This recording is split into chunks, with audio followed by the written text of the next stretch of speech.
Check. The old man said the word not to Elena but to the board. It was the first word he had spoken in 6 months.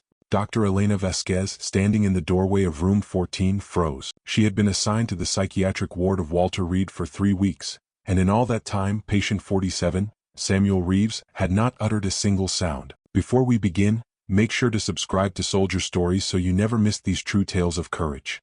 And tell us in the comments, where are you watching from today? Elena stepped into the room, her footsteps soft on the linoleum floor. The old man didn't look up. His fingers hovered over the chessboard, moving a white knight to threaten the black king. Then, without pause, he rotated the board and moved a black bishop to block. He was playing against himself. Both sides. Attack and defense. A war with no enemy except the one inside his own mind. Who are you playing?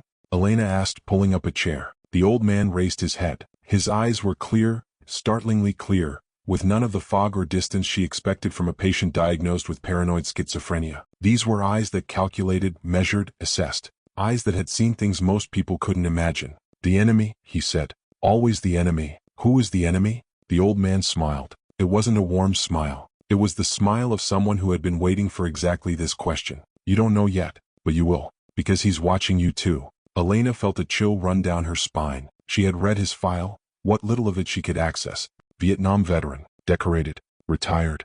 Admitted 6 months ago after a psychological break that the file didn't explain. Diagnosis, paranoid schizophrenia with obsessive tendencies. Treatment, medication, isolation, observation. But looking into those eyes, Elena knew the diagnosis was wrong. This man wasn't crazy. He was waiting. The psychiatric ward at Walter Reed was a place of quiet desperation. Heroes who had survived bullets and bombs, only to be destroyed by the wars inside their own heads. They wandered the halls like ghosts, medicated into docility, waiting for a peace that might never come. Samuel Reeves didn't wander. He stayed in his room at his table with his chessboard. The nurses called him Chess Grandpa. The orderlies called him the Mute. The doctors called him hopeless and moved on to patients who might actually recover. Elena was different, fresh from her residency, still idealistic enough to believe that every patient had a story worth hearing. She had chosen military psychiatry because she wanted to help the people who had sacrificed the most. She hadn't expected to find a mystery in room 14. The day after their first conversation, she tried to access Reeves's full file. The system denied her. Restricted, Level 5 clearance required. Level 5 was intelligence community, CIA, NSA, Pentagon brass. Elena's clearance was Level 2, standard for medical personnel. She asked the records department. They shrugged. She asked her supervisor. He told her to focus on her other patients. She asked the hospital administrator. He made a phone call, went pale, and told her never to mention Samuel Reeves again. That night, Elena couldn't sleep. A psychiatric patient with a Level 5 file? A Vietnam veteran who hadn't spoken in 6 months but was clearly lucid? A chess game that seemed to have some purpose she couldn't understand? She went back to room 14 the next morning. Reeves was waiting for her. The chessboard was set up for a new game and the chair across from him was pulled out. Sit, he said. Play. I don't know how to play chess. Then it's time you learned. Over the following weeks, Elena visited room 14 every day. Reeves taught her chess, not the rules which she could have learned from any book, but the thinking. How to see 3 moves ahead. How to sacrifice a piece to gain position. How to recognize patterns that your opponent was trying to hide. Chess isn't about the pieces, he told her one afternoon. It's about the mind behind them. Every move tells you something. Aggression, fear, deception. If you can read the moves, you can read the man. Elena found herself looking forward to their sessions. Reeves was brilliant, the most intelligent person she had ever met. His mind moved at a speed she couldn't match, seeing connections and patterns that were invisible to her. But he was patient too, explaining his reasoning, correcting her mistakes, treating her like a student worth teaching. She began to notice things about him. The way his eyes constantly scanned the room, checking exits and angles. The way he positioned his chair so his back was never to the door. The way he counted, always counting. The footsteps in the hallway, the number of times the nurses passed, the intervals between medication rounds. This wasn't paranoia. This was training. What did you do before? She asked one day. In the military? Reeves moved a pawn forward. I solved puzzles. What kind of puzzles? The kind that killed people when you got them wrong. He didn't elaborate. But that night, Elena started digging. She used her personal computer, staying off the hospital network. She searched for Samuel Reeves' Vietnam intelligence. Most of what she found was redacted or classified. But there were fragments, references in declassified documents, footnotes in military histories, a single photograph in an old newspaper article about Cold War codebreakers. The photograph showed a young man, barely 30, standing in front of a chalkboard covered in numbers and symbols. The caption read, NSA analyst Samuel Reeves, instrumental in breaking Soviet communication codes during the Cuban Missile Crisis. Cuban Missile Crisis. That was 1962. If this was the same man, he had been working in intelligence for over 60 years. Elena stared at the photograph. The young man's eyes were the same as the old man's. Clear. Calculating. Seeing things that others couldn't see. The next morning, Elena brought the photograph to room 14. This is you, she said, placing it on the table beside the chessboard. Reeves glanced at it without surprise. You've been researching. Who are you? Really? I'm a patient in a psychiatric ward. Just like my file says. Your file is classified at level 5. You were an NSA analyst during the Cold War. You broke Soviet codes. You're not crazy. Reeves moved a bishop across the board. Aren't I? The doctor seemed quite certain. The doctors haven't talked to you. I have. And what do you think you know? Elena leaned forward. I think you're here for a reason. I think you've been playing that chess game for 6 months, waiting for something, or someone. And I think you started talking to me because you decided I could help. Reeves was silent for a long moment. Then he did something unexpected. He laughed. A genuine laugh, warm and surprised. The laugh of a man who had forgotten what it felt like to be understood. 60 years, he said. 60 years of reading people, and you read me in 3 weeks. You're good, Dr. Vasquez. Better than you know. Then tell me, what are you really doing here? Reeves reached across the board and reset the pieces. I'm hunting. Hunting what? Not what. Who? His eyes met hers. There's a traitor in this hospital. Someone selling information to foreign intelligence. I was sent here to find them. Elena felt the floor shift beneath her. Sent by who? The same people who classified my file. The same people who created the psychological break that put me in this ward. The same people who have been watching you since you started asking questions. Elena didn't believe him. Not at first. It was too much. Spy games in a psychiatric ward? A 60-year-old intelligence operative playing chess while hunting traitors. It sounded exactly like the paranoid delusions his file described. But then she started noticing things. The orderly who always seemed to be nearby when she visited room 14. The security camera in the hallway that had been repositioned to cover Reeves's door. The new patient in room 12 who asked too many questions about the staff and never seemed to have any actual symptoms. How do I know you're not the paranoid one? She asked Reeves during one of their games. How do I know this isn't all in your head? You don't, he admitted. That's the problem with intelligence work. Reality and paranoia look exactly the same until you have proof. Then show me proof. Reeves studied the board. The proof is in the patterns, Dr. Vasquez. I've been watching this hospital for 6 months. I know the routines, the schedules, the behaviors. And someone is deviating from the pattern. Small deviations. A meeting that runs too long, a phone call made at an unusual hour, a file accessed without authorization. That could be anything. That could be nothing. It could. But I've been doing this for 60 years. I've learned to trust the patterns. He moved his queen. Check. Elena looked at the board, then back at him. Who is it? Who's the traitor? I don't know yet. I have 3 suspects. But I need more data. More observation. More, he paused. More access. The kind of access a doctor has that a patient doesn't. Elena understood. You want me to spy for you. I want you to help me protect this country. The information being sold from this hospital could cost American lives. Soldiers' lives. The men and women you came here to help. She should have said no. She should have reported this conversation to her supervisor, to security, to anyone with the authority to handle it. But she looked at Reeves, at his clear eyes and steady hands and the mind that had spent 60 years defending a nation that had forgotten he existed. And she made a choice. Tell me what you need. The investigation took 3 weeks. Elena gathered information, schedules, access logs, communication patterns, and brought it to Reeves. He analyzed it like he analyzed chess games, looking for the move behind the move, the intention behind the action. They narrowed the suspects to 2, Dr. Harold Chin, a senior psychiatrist with gambling debts and frequent trips to Macau, and Lieutenant Colonel Diana Mercer, the ward administrator who had unrestricted access to every patient file in the hospital. Both have motive, Reeves said, arranging pieces on the board to represent the suspects. Chin needs money. Mercer has access. But only one of them is the traitor. How do we find out? We set a trap. We create a piece of information, something valuable enough to sell but false. We make sure both suspects have access to it. Then we wait to see which version appears in the wrong hands. Elena felt sick.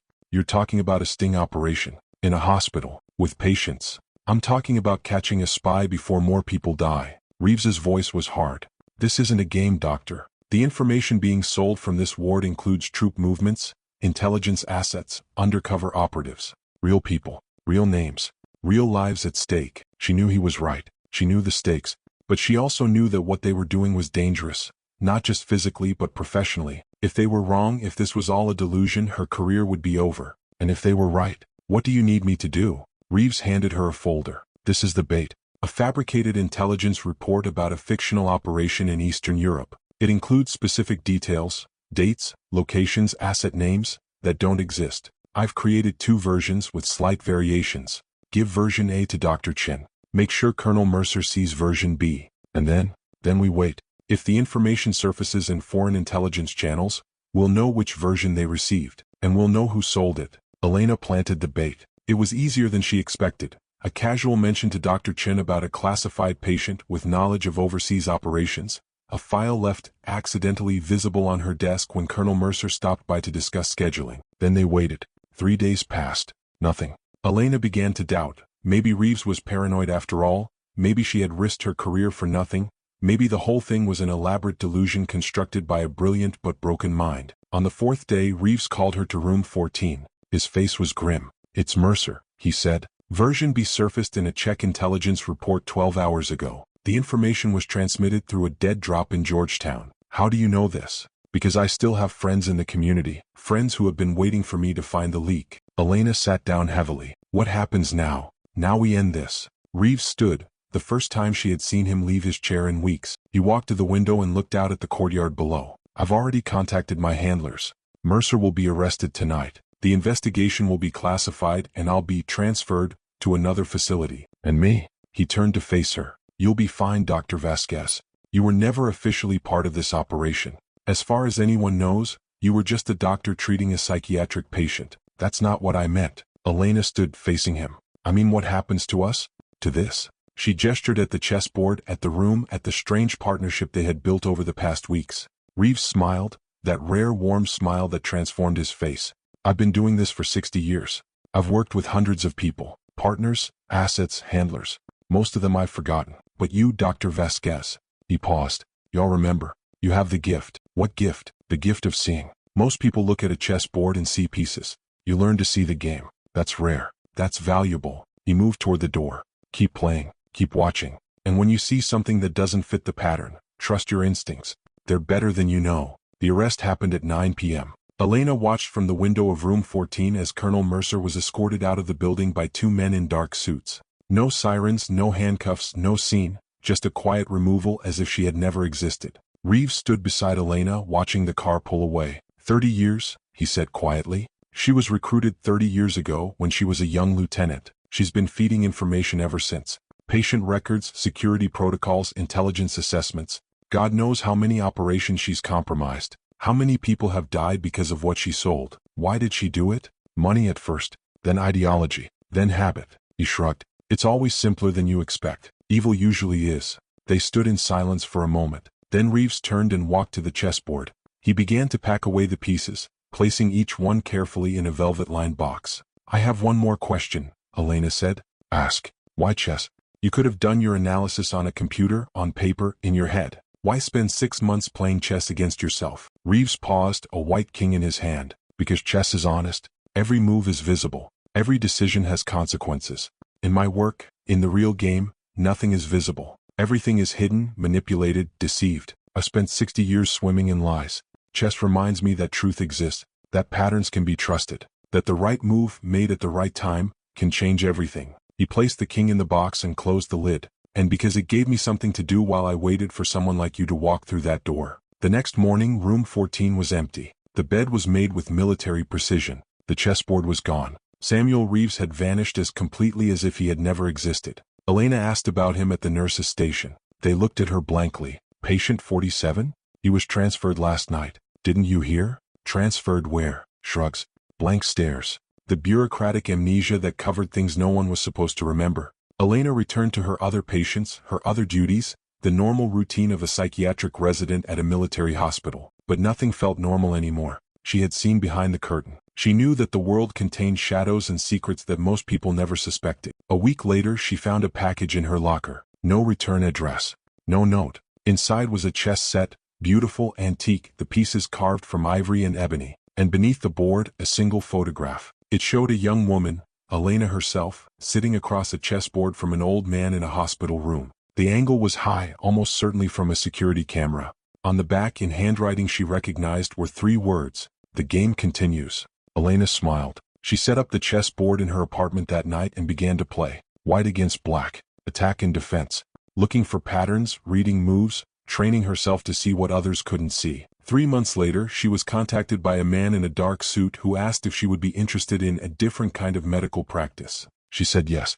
Dr. Elena Vasquez spent the next 30 years as a psychological profiler for the CIA. She analyzed foreign leaders, predicted terrorist attacks, helped turn assets and break enemies. She became one of the most valuable analysts in the intelligence community, and every day she played chess. She never saw Samuel Reeves again. But sometimes, when she solved a particularly difficult puzzle, when she saw a pattern that no one else could see, she thought of the old man in room 14. The man who had pretended to be crazy. The man who had taught her to see. And she wondered if, somewhere, he was watching. Still playing. Still hunting. Still waiting for the next move. Epilogue. Samuel Reeves died in 2019 at the age of 89. His obituary was 3 lines in a classified NSA newsletter that fewer than 100 people would ever read. It listed his years of service, 63, and his commendations, 17, and nothing else. But at his memorial service, held in an unmarked building in suburban Virginia, over 200 people gathered. Intelligence officers, military brass,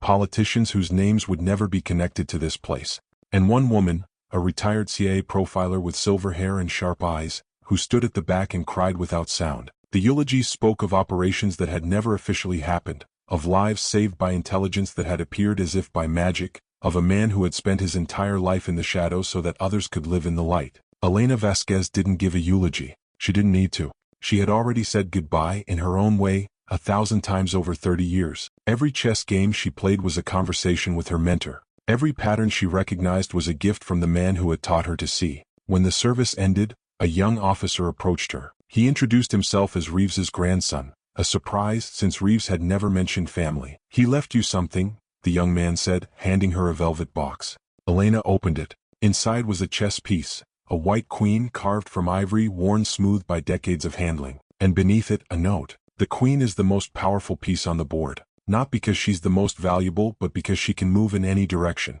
She protects the king, threatens the enemy, and controls the game without anyone realizing it. You are my queen, Elena. Now the game is yours. Make your move." Elena held the piece in her hand, feeling its weight, its history, its meaning. Then she tucked it into her pocket and walked out into the sunlight. The game continued. It always would. Moral of the story: the most powerful intelligence isn't classified documents or intercepted communications.